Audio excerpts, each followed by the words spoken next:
Kompetensi Dasar, Sekolah Kedinasan, Soal Wawasan Kebangsaan, TWK.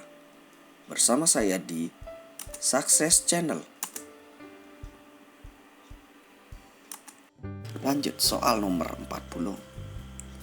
Kesalahpahaman antar kampung atau antar suku dapat memicu konflik dua pihak yang berselisih. Pendekatan yang hendaknya dibangun secara terus-menerus adalah A. Membiarkan setiap kelompok untuk menyadari kesalahannya. B. Diterapkan hukuman yang maksimal biar tidak terulang.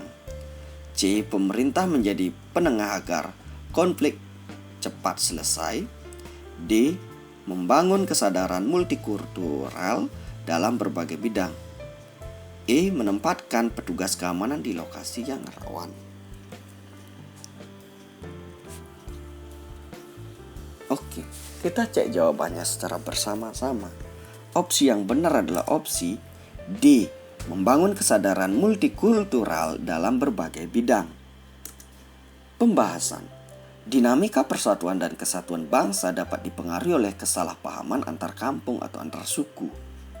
Untuk itu, perlu dibangun kesadaran multikultural dalam berbagai bidang. Kesadaran bahwa kita memang memiliki perbedaan, tetapi perbedaan tidak menjadi suatu perpecahan yang membahayakan persatuan dan kesatuan Negara Kesatuan Republik Indonesia atau NKRI. Lanjut soal nomor 41. Senjata adat ini merupakan alat untuk menebas atau memotong rumput bagi masyarakat Madura untuk memberi makan ternak sapi.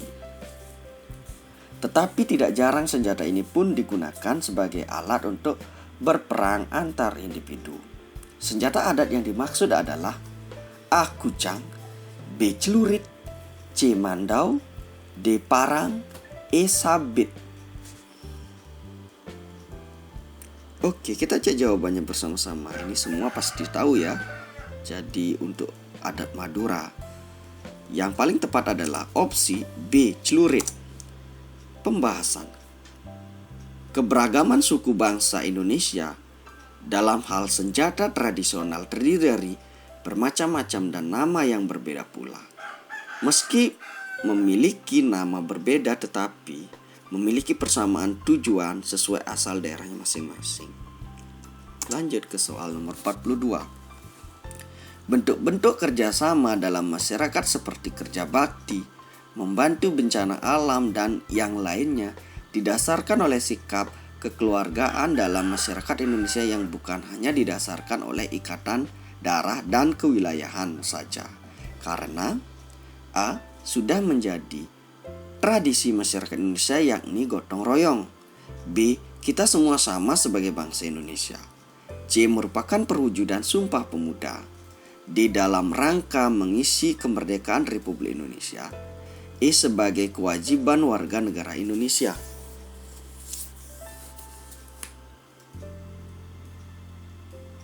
Oke, kita cek jawabannya bersama-sama. Opsi yang benar adalah opsi A.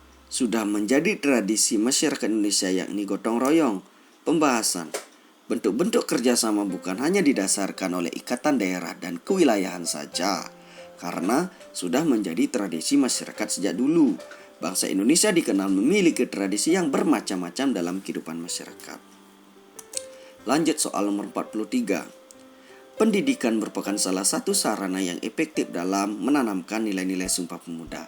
Guru dapat melakukan upaya untuk membina persatuan dan kesatuan siswa antar sekolah dengan A. Melaksanakan upacara bendera dengan tertib, B. Membentuk forum komunikasi pelajar antar daerah, C. Mengembangkan sikap saling menghormati perbedaan agama, D. Membina pergaulan tanpa membedakan status sosial, E. Menggalang kegiatan pramuka.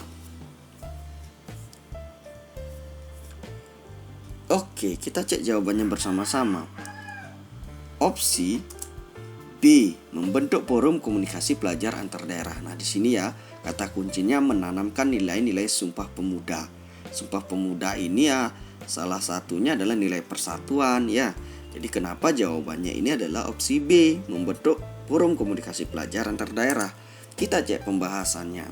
Salah satu proyeksi nilai Sumpah Pemuda dalam kehidupan siswa antar sekolah dengan membentuk forum komunikasi pelajar antar daerah. Apa sebabnya seperti itu? Nah, dengan adanya komunikasi, maka segala permasalahan yang mungkin timbul akan dapat diminimalisir. Jadi jelas ini ya, kita bentuk forum komunikasi. Nah, lanjut ke soal nomor 44. Pasal 36 Undang-Undang Dasar Negara Republik Indonesia tahun 45 berbunyi, bahasa negara adalah bahasa Indonesia. Seorang guru PPKN harus mampu membina siswanya agar berperilaku sesuai semangat Sumpah Pemuda, yaitu A. Prinsip penghargaan terhadap bahasa Melayu sebagai bahasa pergaulan. B. Prinsip multikultural dalam berkebudayaan dan berbahasa. C. Prinsip pengakuan dominasi kebahasaan Melayu di sekolah. D. Kemitraan egaliter antar suku bangsa dalam berbahasa Indonesia. E. Berbahasa baku ketika menyajikan hasil karya ilmiah yang dilakukan.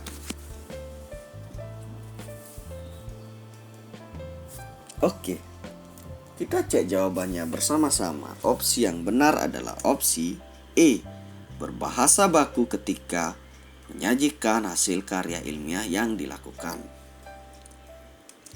Pembahasan Pasal 36 Undang-Undang Dasar Negara Republik Indonesia tahun 1945 yang berbunyi bahasa negara ialah bahasa Indonesia.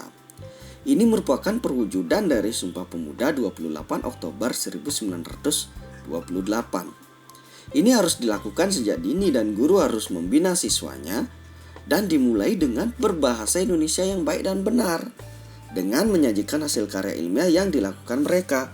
Dengan apa? Dengan berbahasa baku ketika menyajikan hasil karya ilmiah yang mereka lakukan. Jadi jelas ya. Lanjut ke soal nomor 45. Pemerataan hasil pembangunan di Indonesia masih belum merata. Hal ini ditunjukkan oleh adanya jumlah penduduk yang berada di bawah garis kemiskinan belum menurun secara signifikan. Nah, dalam upaya mewujudkan persatuan dalam bingkai Bhinneka Tunggal Ika, maka kebijakan yang tepat adalah A. Memenuhi kebutuhan pangan penduduk melalui impor beras. B. Menciptakan lapangan kerja untuk mengurangi pengangguran.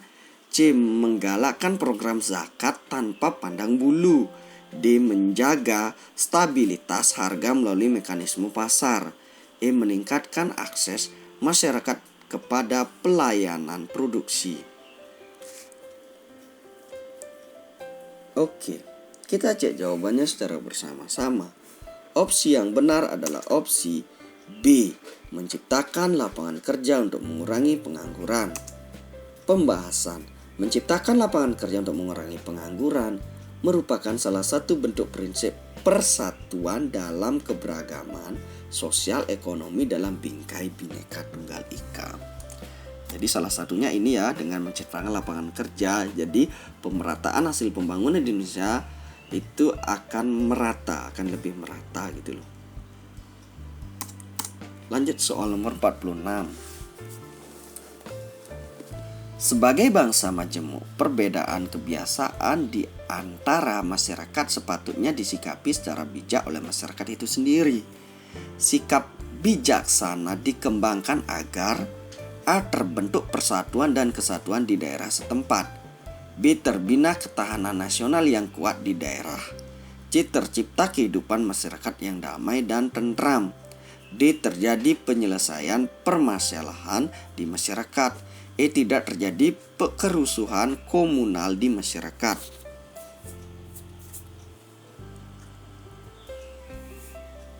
Oke, kita cek jawabannya secara bersama-sama.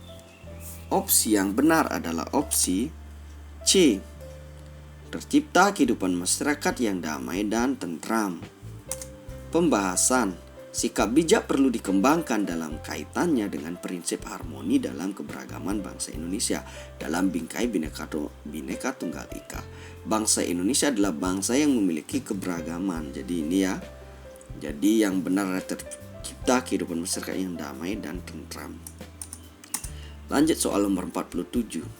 Berikut ini yang menjadi faktor pendukung terbinanya integritas nasional, yaitu A. Sejarah yang menimbulkan rasa senasib dan seperjuangan. B. Masyarakat Indonesia yang sangat heterogen. C. Wilayah negara Republik Indonesia yang begitu luas. D. Masih besarnya ketimpangan pembangunan. E. Lemahnya nilai-nilai budaya bangsa dari pengaruh budaya asing.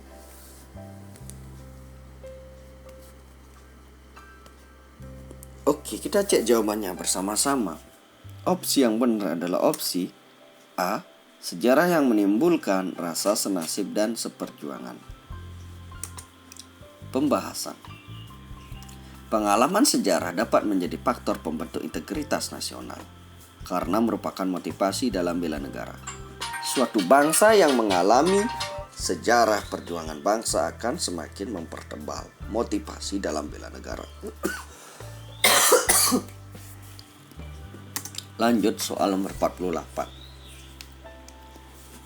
Kebijakan pemerintah yang ditunjukkan oleh untuk Soal nomor 48. Kebijakan pemerintah yang ditunjukkan untuk mengatasi segala ancaman yang akan membahayakan kelangsungan kehidupan berdasarkan Pancasila sebagai dasar negara merupakan strategi dalam menghadapi ancaman di bidang A. Ideologi, B. Politik, C. Ekonomi, D. Sosial budaya, E. Pertahanan dan keamanan.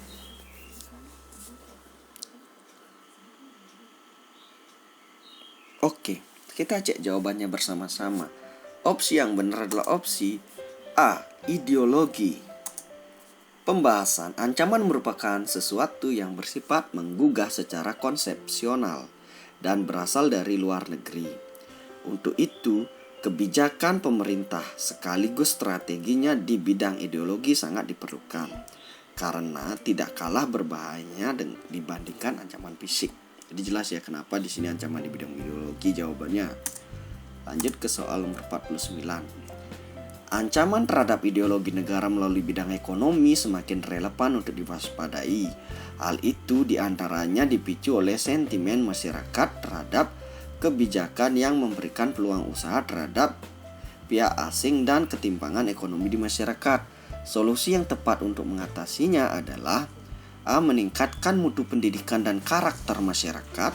B. Memberikan penyuluhan kepada masyarakat marginal. C. Penyelenggaraan pemilihan umum yang bersih, adil, dan jujur. D. Menanggulangi kemiskinan dan pemerataan kesejahteraan. E. Pemberantasan terorisme dan gerakan separatis dari luar negeri. Oke, kita cek jawabannya bersama-sama. Opsi yang benar adalah opsi D. Menanggulangi kemiskinan dan pemerataan kesejahteraan. Pembahasan. Tugas pemerintah melalui kebijakan yang dikeluarkan di bidang ekonomi seperti penanggulangi kemiskinan dan memeratakan kesejahteraan dapat dilakukan untuk mengatasi ancaman terhadap negara di bidang ekonomi. Masalah ekonomi sangat mendesak untuk diatasi secara komprehensif. Lanjut soal nomor 50. Teknologi informasi telah menghadirkan media massa yang dapat mempengaruhi pola pikir karena dapat menggiring opini masyarakat yang memberikan implikasi ideologis, yaitu A. Mudah terpengaruh oleh hal yang berbau barat. B. Kehilangan arah sebagai bangsa yang memiliki jati diri. C. Lenyapnya identitas kultural, nasional dan lokal. D. Hilangnya semangat nasionalisme dan patriotisme. E. Cenderung pragmatisme dan keinginannya serba instan. Oke, kita cek jawabannya bersama-sama. Opsi yang benar adalah opsi B. Kehilangan arah sebagai bangsa yang memiliki jati diri. Pembahasan. Pengaruh media sosial dewasa ini sangat luar biasa. Beredarnya hoax dapat mempengaruhi pola pikir masyarakat dan menggiring opini yang berimplikasi ideologis. Hal ini dapat menyebabkan bangsa Indonesia kehilangan arah sebagai bangsa yang memiliki jati diri. Ini sangat membahayakan dan harus segera diatasi.